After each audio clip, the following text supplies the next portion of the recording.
divorce, art, and isolation. The untold story of Goo Hye-sun's second life. What really happened to the darling of boys over flowers? Why did one of Korea's most beloved actresses trade red carpets for solitude, fame for silence?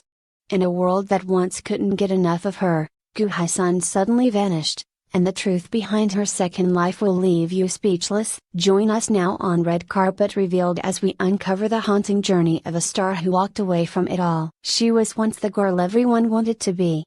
With Goo Hye-sun, the radiant starlet who played the fierce and lovable Jung Jin-di in Boys Over Flowers, had a smile that could calm storms and a presence that captivated a continent.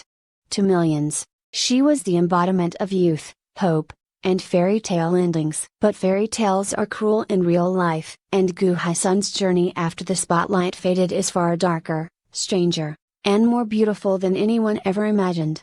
2016, the media exploded with joy over the wedding of Goo Hye-sun and An Jae-hyun. It was a dream pairing, two ethereal visuals, two actors with gentle personalities, two people who seemed destined for a happily ever after. Fans celebrated, and the couple even donated their wedding budget to charity, forcing the image of selfless love. But what no one saw was the quiet disintegration. Behind the filtered Instagram photos and scripted variety show smiles, a chasm was growing. Goo Hye-sun, in her own words, began to feel like a roommate, not a wife. The warmth between them had cooled to silence, the love letters replaced with awkward texts. When An Jae-hyun allegedly called her not sexy anymore, was the breaking point. It was a slap heard around the internet, and Goo Hye-sun, fierce, proud, deeply hurt, fought back in the only way she could, publicly. Most Korean celebrities suffer in silence. Goo Hye-sun chose another path, one filled with fire. She released private conversations, screenshots, and diary entries that painted a harrowing picture of neglect and emotional abandonment. Fans were torn. Was she brave? Was she reckless? The media, always hungry, devoured her pain. Here's what the headlines never told you. She stopped eating for days during the height of the scandal. She had panic attacks during interviews and refused to leave her home for nearly 2 months. Friends later revealed she spoke of ending everything, not just her career. This wasn't just a divorce. It was a public execution of her private life. And then, she vanished. Dramas. No songs. No talk shows. For over a year, Goo Hye-sun seemed to disappear off the face of the entertainment world. But while everyone thought she was hiding, she was, in truth, transforming. She enrolled at Sanki University, majoring in art studies. Not just for fun.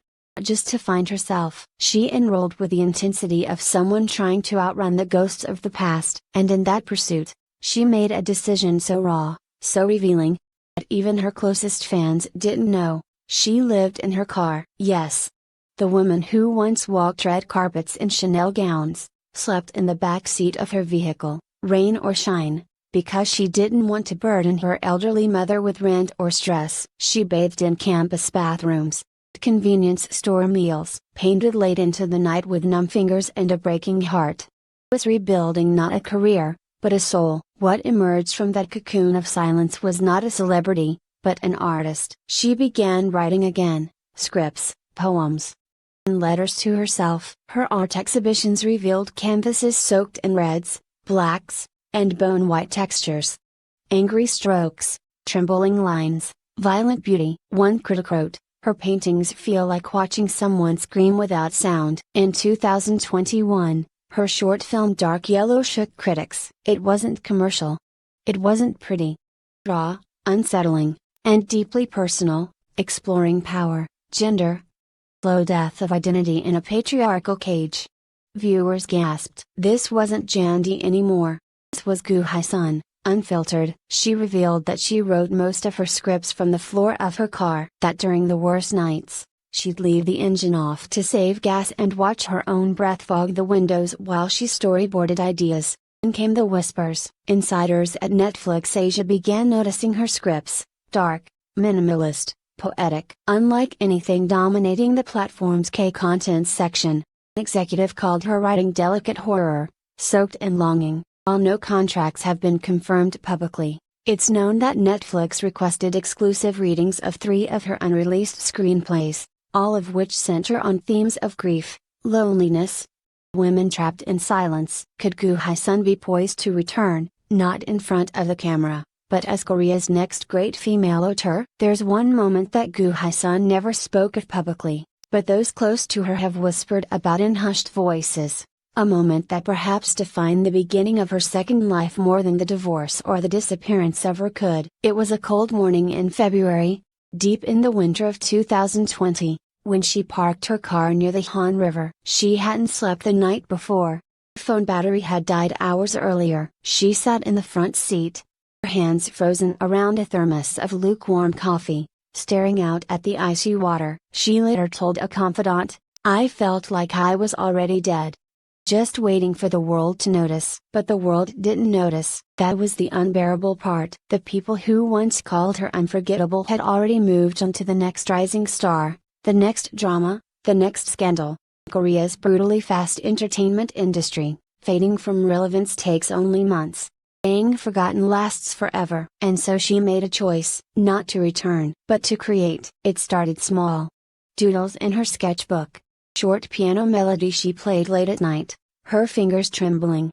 Then, a sudden burst of energy, pages of dialogue, surreal characters, themes of women shedding skin and men made of glass. Her creativity returned not as a spark, but as a flood. She began to find rhythm in solitude. Morning walks without makeup, old jeans covered in paint, meals alone at tiny diners where no one recognized her. Each anonymous moment, each quiet breath, peeled away the layers of the persona she'd once been forced to wear. People often think isolation destroys celebrities, but in Goo Hye-sun's case, it saved her. She admitted in a private artist Q&A that she started talking to herself, not out of madness, but out of the need to feel heard. "There were days," she said, "when my voice was the only one I heard all week."